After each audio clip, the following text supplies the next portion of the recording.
10th consecutive Kelly Cup berth. When you look at the consistency and how you all have helped establish the culture in the locker room, what does that say about how you three carry this team? I think a lot of it is just doing it the way the others did before us. You have guys like Kyle Rogers and Shane Burschback, TJ Hensick, that type of group. They wanted to change the culture here in the first place, and they did it with Lalonde, and ever since then we've tried to just keep it that way, and thankfully us three have been able to kind of elevate it and keep it going. You want to leave it better than you found it, but it's always nice to get there when we can.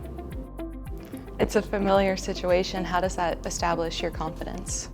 Yeah, we've been there before the last couple of years, so just playing with that confidence, going in every game, knowing that we belong there, and take what we learned in the past and use it here in the present. Describe the atmosphere of Game 1 in the Huntington Center when you step out onto the ice, the rally towels, the fans cheering.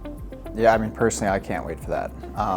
Last year, that was my first experience here playing in playoffs, and I mean, this whole building was erupting the whole game, so that's what we play for. These are the moments we're most looking forward to, and we're just excited to get going. What do you remember from that moment? It being very loud. Maybe needing earplugs during the game, but no, it was just a really cool experience, and that's why I play. Yeah, it's my first experience is actually as a fan, and I just remember having a blast, and then being out there the first game, I mean, it was an unreal experience. How different is it for you now being on the ice? The last couple of years, I won't say you get used to it, but you know what to expect, and that first game in the playoffs is always noticeably louder than any of the regular season games, and I mean, it's really cool seeing this, like just see it, like when you walk out and all the towels going, so it's awesome. Yeah, it's a different feel around Toledo. It's like the second playoff starts, there's a switch that flips, and fans are different, the play is different, there's more intensity to it. It's a special place. There's a buzz. Yeah. How do you use these memories for fuel? I mean, I've been now to the Kelly Cup final a few times the past few years, so I try to let things like that fuel me. And in a way, I try to let hate fuel me in a way like that, but it's the expectation here.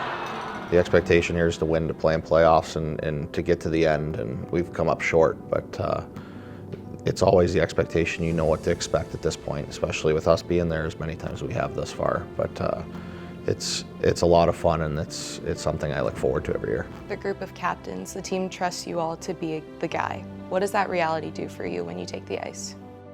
It's a sense of pride, knowing that we represent the whole team as a group here, and we just want to lead by example. When things are going right, make sure we don't get too high. When things get down low, we got to make sure we stay positive and stay consistent and confident with our play.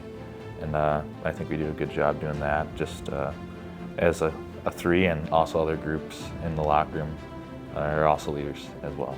How do you lead by example when you're bringing in guys from college that are fresh off their NCAA U Sports rosters? For us, it's just playing the right way. Like Sammy said, leading by example, by showing them what it's like to be a pro day in, day out.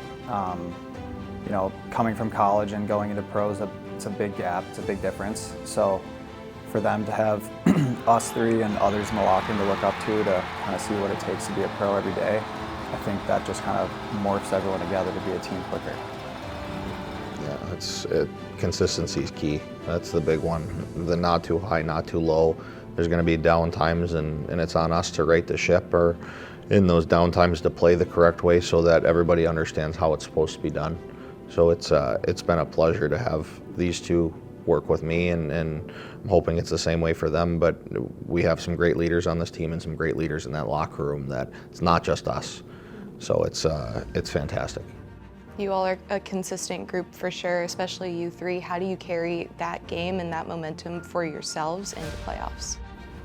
Like Soy said, just playing the right way. I mean, that goes a long way. Because if we're doing it, everyone behind us is going to do it. And then when we're doing that, I feel like we're at our best on the ice. For me, hockey's a action and reaction sport. And coming into playoffs, you have to be ready for any reaction. And that's the biggest thing. You mistakes are going to happen. Game's going to go ways you don't want it to. And you just have to think about it as, all right, well, my ship's coming up next. I got to do the right thing and try to right the ship in the right direction. Any underlying motivations other than to win the cup? I mean, for me personally, last year, there hasn't been a day I haven't thought about it. So if we could I would love an opportunity to get back to that chance and to kind of rewrite the script in that sense. I felt like last year we deserved it, and unfortunately we didn't win, but you never know what can happen this year. I'm in the exact same boat.